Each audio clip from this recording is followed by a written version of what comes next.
what are some things people can be doing, at home? And you mentioned the self-image too, and kind of putting out positive visualization and stuff. Can you share a little bit of what you'd recommend and why that is so important to work on our mindset off the course? Yeah, 100%. I mean, it's so important because you can't separate your mind from performance.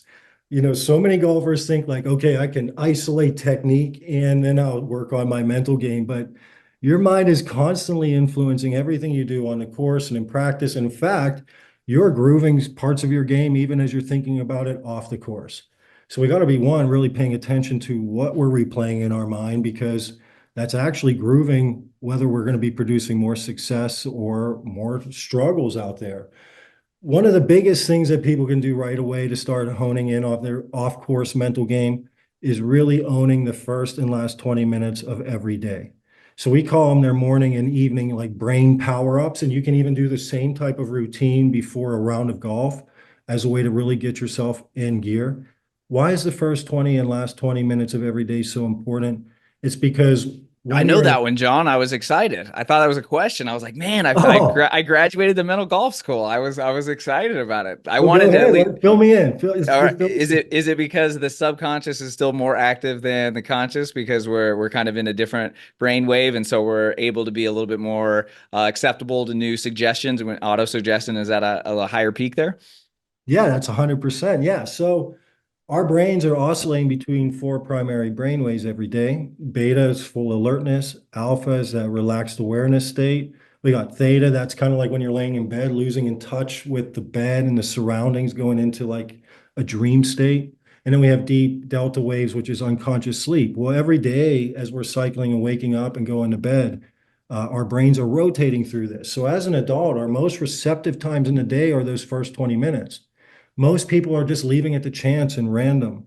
They don't understand like your brain is a supercomputer and you're designed to direct it. And these are the times when you can really kind of groove some things in and have a lot more acceptance. So one of the things you want to do is right away is have some sort of affirmation or mantra to do whenever your feet touch the floor.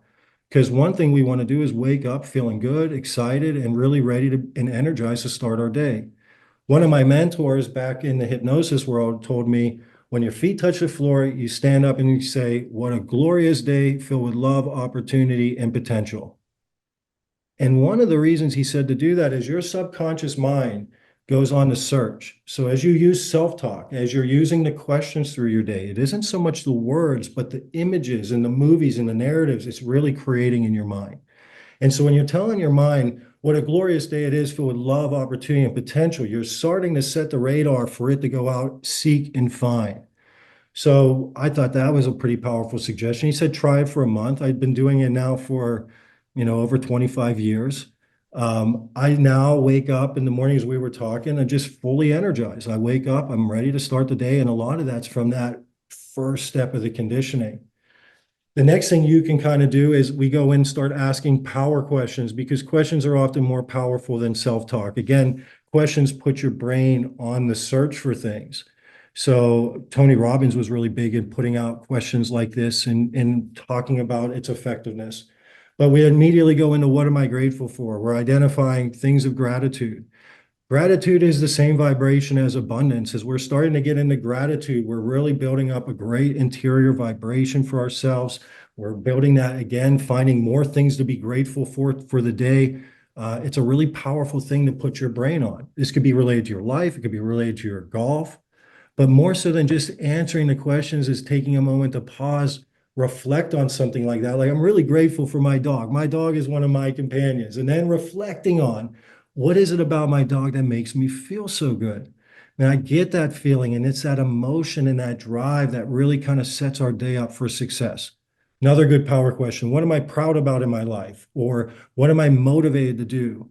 What challenge am I excited to take on in my day? So using questions like this.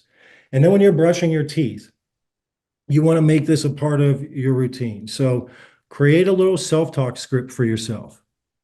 This isn't just like, hey, I hit fairways. No, talk about the qualities of the golfer you're aspiring to be. Take a moment to think of that evolved self who's got past all your problems and challenges.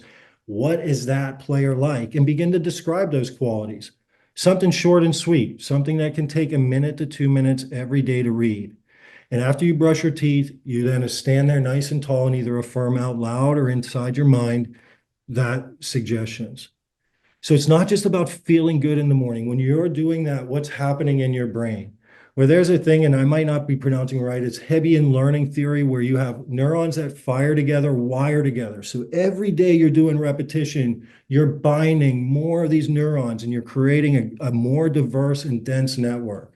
Next, as you're visualizing this, as you're saying this in the morning, your brain's creating that myelination or lining your neural pathways to make it more efficient and make that pathway more grooved so you can recall these thoughts through your day when you're on the course. And then our superpower, which you're really activating, neuroplasticity.